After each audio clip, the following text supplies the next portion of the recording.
what the first law of thermodynamics tells us is that energy cannot be created or destroyed. It can only be converted one form of energy to another or be transferred from one location to another.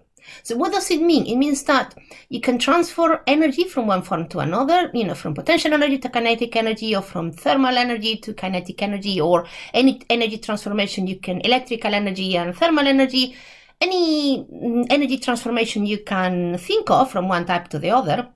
And that energy is transferred back and forth between the system that you're looking at, in this case, our chemical reaction, and its surroundings. But what you cannot do is create it nor destroy it. So when your reaction releases energy, loses energy when going from the initial to the final state, from the reagents to the products, then that energy is lost to the surroundings. So the energy of the system decreases because that energy now has been transferred to the surroundings. And when sometimes the reaction, or some reactions happen that the reagents themselves don't have enough energy to make the products, then they need some input of energy, and that energy comes from the surroundings, and that's how they go from the reagents to the products. So the energy of the system decreases, and that energy comes from the surroundings. And that is what these two diagrams are trying to show. And this is a sort of pictorial version of an energy diagram. You've got the initial state and the final state, and our initial state will be our reagents for us, and the final state will be the products. And you've got the y-axis shows increasing energy, and you've got in the left-hand side how the energy of the system decreases. You've got an initial state, reagents that have higher energy, have more energy than the products you make. So there is a gap in energy. The reagents have enough energy to make the products and release the extra energy they don't need to make the products into the surroundings. So the energy is lost to the surroundings. The energy of the system of your chemical reaction decreases. And on the right-hand side, you have the opposite way. The reagents themselves are here in a lower energy state, and the products, you need more energy to make the products than what the reagents have. So those reagents, to make the products, need some energy input, and that energy comes from the surroundings, typically you heating up your reaction. So the energy of the system increases, and that increase comes from the energy that the surroundings have given to the reaction to happen. Let's start defining some key thermodynamic concepts. And the first one we need to define is what we call internal energy, where we use the letter U. The internal energy of a system, in our case, our chemical reaction, is the sum of all kinetic and all potential energies of the components of that system. So if we think of the reaction we have been talking about, the hydrogen and the oxygen to make water, you've got the hydrogen molecules and the oxygen molecules. They are moving through space, they are rotating, the bonds are vibrating, the nuclei and the electrons are rotating around the nuclei. All those motions and potential energies, all those kinetic and potential energies, is what we call U. That is a lot of individual components to look at. Imagine that information from each and every one of those molecules of hydrogen and oxygen.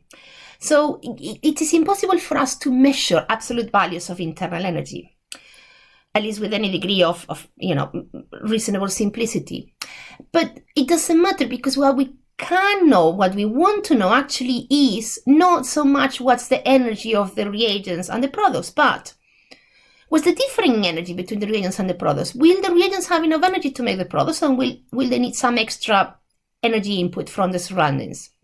So what we care about is not internal energy, but the change in internal energy. And we use the letter delta, the Greek letter delta, to show that that changing energy. So what will be the changing internal energy when something happens to the system, when a change happens to the system, when the reagents react to make your hydrogen and the oxygen react to make your products? Well, it will be the internal energy of the final state, the products, the water, minus the internal energy that the reagents have, the initial state. So that can have two values. It can be either positive or negative. If a change in internal energy is positive, that hopefully you can see that is because the internal energy of the final state of the products is greater than the initial state. So the system, your chemical reaction, has gained energy, and that energy has come from the surroundings, typically in the form, for us as chemists in chemical reactions, typically in the form of heat. For physicists, it can be in the form of heat or in the form of work. And you can also have a case in which delta U, the change in internal energy, is negative. That means that the energy of the final state, the energy of the products, is smaller than the change, than the internal energy of the reagents. So that means your system has lost energy to the surroundings. So the reagents reacted to produce products and released some extra energy that wasn't necessarily for the products, because the energy of the products was lower than the reagents. So let's try to put all this together in an energy diagram, and let's follow what I have on the right hand side. So my energy diagram is going to look something like this, and this is going to be change in energy, and this is going to be something like a state of the reaction.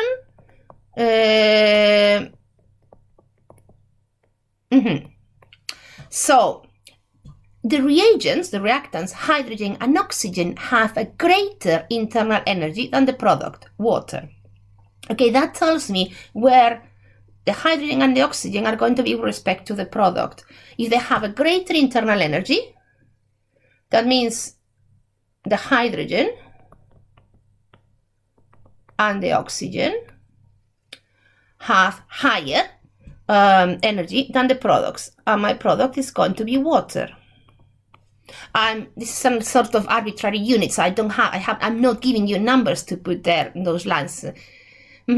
So my hydrogen, we will find out that it is actually important that the reagents and the products are gases, liquids, solids, the state of the chemical matter. So I'm going to specifically put that they were all gases, and I'm going to also kind of balance the equation. And in a previous slide, I balanced it by making 2 molecules of water, but now I'm going to balance it just saying, okay, well, I'm going to make 1 molecule of water.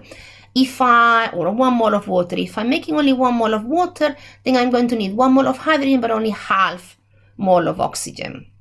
So the reagents have hydrogen and oxygen have a greater internal energy of the product. So that's what I've put those lines separated and the water below the reagents. On forming water, energy is released from the system to the surroundings. So that's a negative internal energy. So going from the reagents to the products, that's a negative internal energy, and we look at it as negative as in it has been lost. That energy has been lost to the reaction. The reagents had them before in their bonds, in their movements, etc. Now they don't have them. It's been released to the surroundings. However, if we were going to go the other way around, so we've got water and we split it to make hydrogen and oxygen, the reverse reaction, then we will need that amount of energy for the reaction to happen. We will need to bridge that energy between the reagents and the products. So as you can see, the energy lost from the system, from the reaction, when we make water from hydrogen and oxygen, is in value, in absolute value, so no signs, positive or negative, equal to the energy gained to the system in the reverse reaction. So if you go from the reagents to the products, it releases a certain amount of internal energy. If you go from the products to the reagents, it releases it needs to gain that amount of energy for the reaction to happen. So the value in absolute terms, so is the same. What changes is the sign. We put a negative sign to show that the energy has been lost to the surroundings, and we put a positive sign to say that the energy has been gained from the surroundings.